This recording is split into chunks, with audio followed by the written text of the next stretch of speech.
Hello there, boys and girls, and welcome to Pajama Prayers.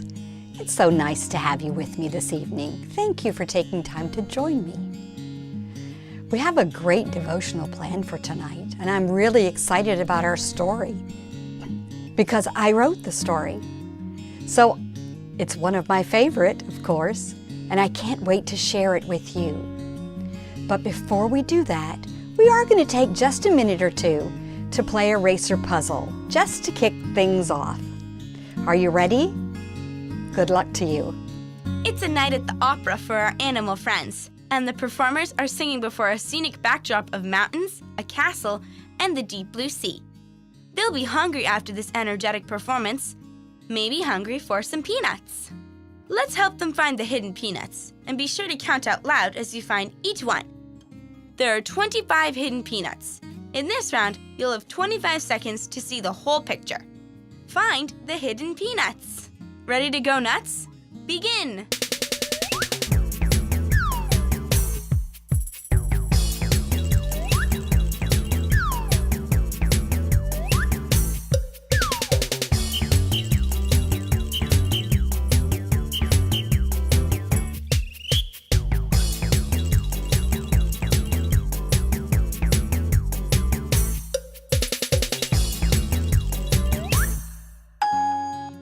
How many peanuts did you find? If you found 10, that's a good start. Okay, let's try it again. Only this time, you'll have a whole minute to find as many peanuts as you can. Ready? Go!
How'd you do that time? I bet you found a few more.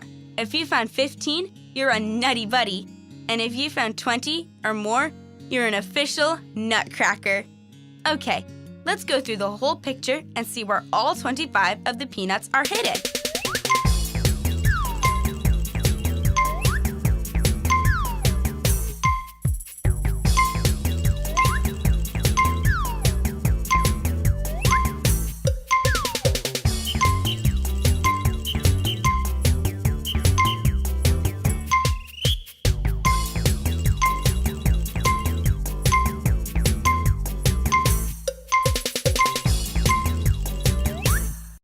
It's hard to tell who's having more fun, the audience or the performers on stage.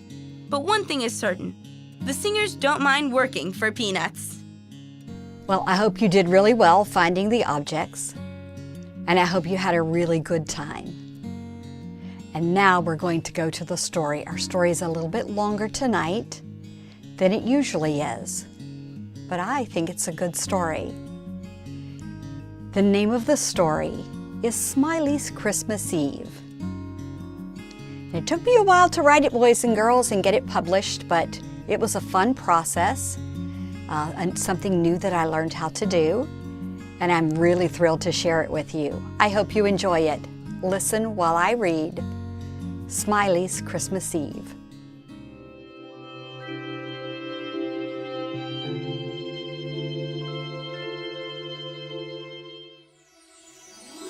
Smiley's Christmas Eve by P.J. Hawkins. It was Christmas Eve at the North Pole. A fresh layer of snow covered the ground. The air was crisp and cold, and the stars twinkled above with excitement.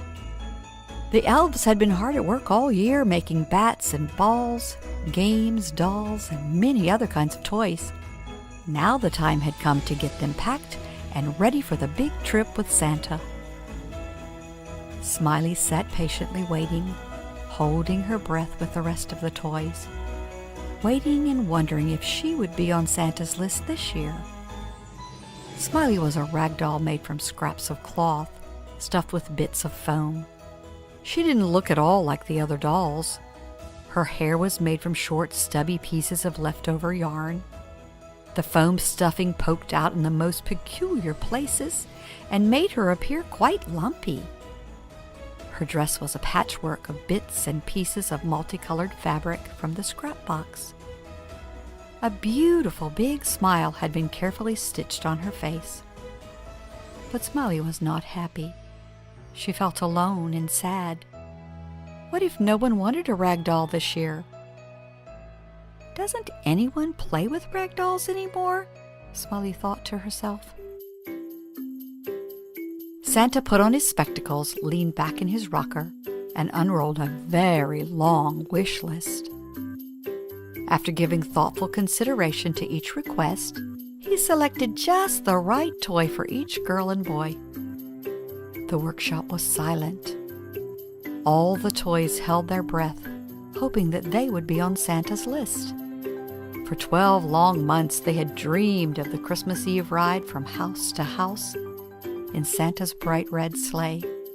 They wanted so much to hear the jingle of the sleigh bells and feel the cold wind blowing around them.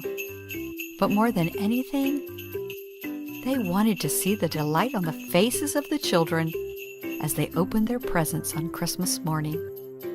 Some of the toys had spent all year at the workshop because they had not been on Santa's wish list last year. They had been given chores to do, and throughout the year had helped Santa with his elves prepare for this Christmas. The work was not hard. In fact, it was even fun most of the time. Still, it was the dream of every toy to find a home of their very own someday. A home of my own, thought Smiley. Oh, how I would love to have my very own special place. Someone to sing and laugh with. A place with my very own friend to share my dreams. Smiley had spent the last 2 years around the workshop. And while she enjoyed working with Santa and his elves, she still dreamed of finding that special someone to call her own. Only a few toys remained as Santa neared the end of his list. Then it happened. Smiley heard those dreaded words once again. "Well, that's all for this year," said Santa, as he leaned forward in his rocker and took off his spectacles. "Pack it up. Don't forget to pack a few extra bears. You never know when they'll be needed." And with just a few more hours until Christmas Eve, everyone must work hard to have everything ready to go on time. Smiley felt as if her heart would break. She blinked back a tear that was trying very hard to make its way down her cheek. "Think happy thoughts," she said to herself. This always seemed to work before when she had been disappointed. Smiley knew all of those not going on the sleigh would now be given chores. She couldn't cry now. She just couldn't let Santa see a tear stain on her face. She wanted to look her best for him. At that very moment, Santa called her name. "Smiley," said Santa, "you will be in charge of seeing to it that all the dolls going with me have all their belongings with them. It's a big job. Can you handle it?" "Yes," Smiley said in her bravest voice. For the moment, "Oh no," said Elizabeth, "I mustn't laugh so hard or I shall break into pieces." They danced around the workshop, singing to the top of their lungs. Suddenly the door opened. Smiley and Elizabeth stopped their singing and quickly turned to see who was at the door.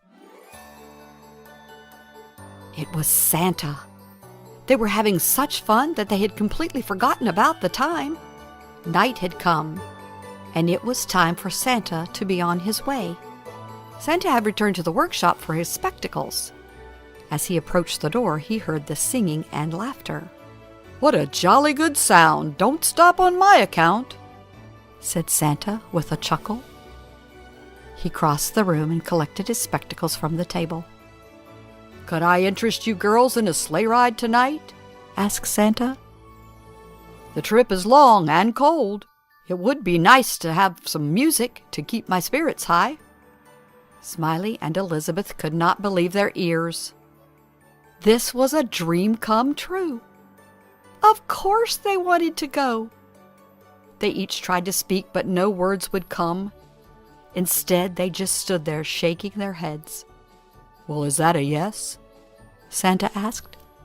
"Yes!" They both finally got the word out.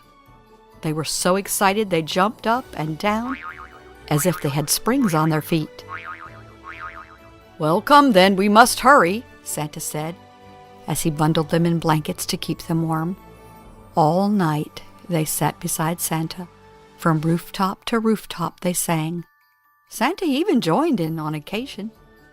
It was just before dawn, and Santa was making his last stop. Elizabeth was snuggled in her warm blanket, fast asleep.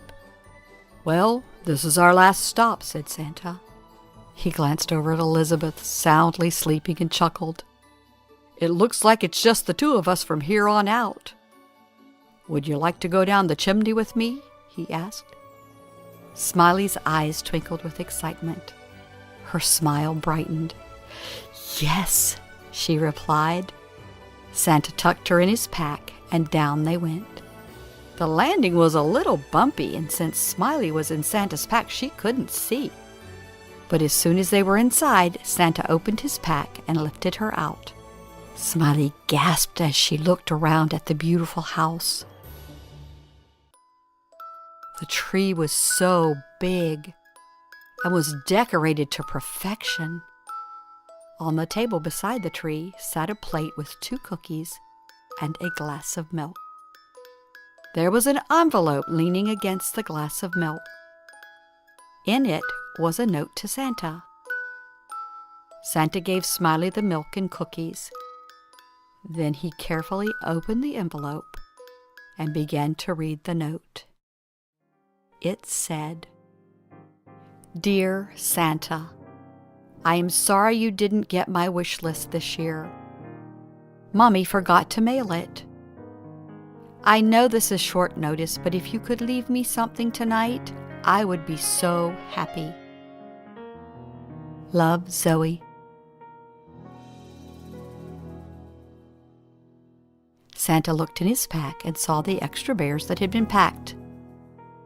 He started to reach for one and then stopped. He remembered hearing Smiley talking to one of the elves one day about wanting a home of her own. "Smiley," said Santa, "would you like to stay? I know how much you've been dreaming of a home of your own. Zoe is a very good little girl, and this is a beautiful place," he added. Smiley didn't know what to say. Santa was right. She had always said she wanted a home of her own. Her heart began to race. She felt as if she could hardly breathe. She should be so happy, but instead she felt confused. This seemed so sudden, and things were different for her now. There was her new friend Elizabeth, and she enjoyed so much the time they had spent together. And what about all the work she helped with at the workshop all year long? Who would help if she were to leave? And what about Santa? She was the only one left to keep him company on his ride back home. Home, thought Smiley. The word seemed to shout at her. She paused for a minute to ponder the thought. I have had a home all along. I already have my own special place, she thought. She was so caught up in her thoughts she hardly heard Santa. It's up to you, he said. I can't stay, said Smiley. I already have a home.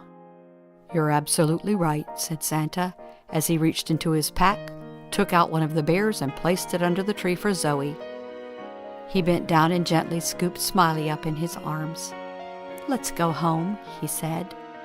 And up the chimney they went, They climbed into his sleigh, and as they flew away, he gave a gleeful shout. Ho, ho, ho! Merry Christmas! The end. Did you enjoy that story?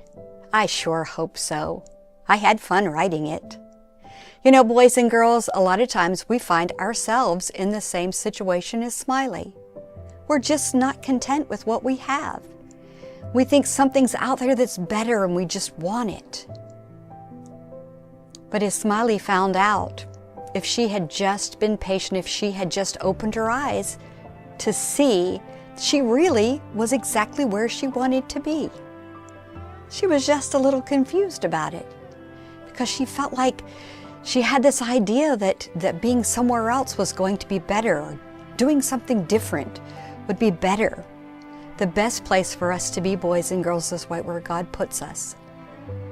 He says in His Word that He had plans for us, and they were plans for good and not to harm us. We can trust God.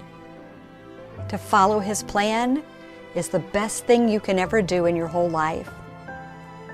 This week, I would love for you to just pray and talk to Jesus and just ask Him to help you be content with where you are and to do your best at everything you do until He moves you elsewhere for another something that He has planned for you. He has great plans for you. So enjoy where you are now and enjoy where He takes you. He's a good God, boys and girls, and He loves you so much that He would never bring harm to you. He's always watching over you and always being with you. I hope you have a great holiday season, the rest of it, a Merry Christmas. And know that I love you to pieces. And come back again next Saturday for another great story. Until then, turn to someone there with you and say, You are worth more than you know, capable of more than you think, and loved more than you can imagine. Good night.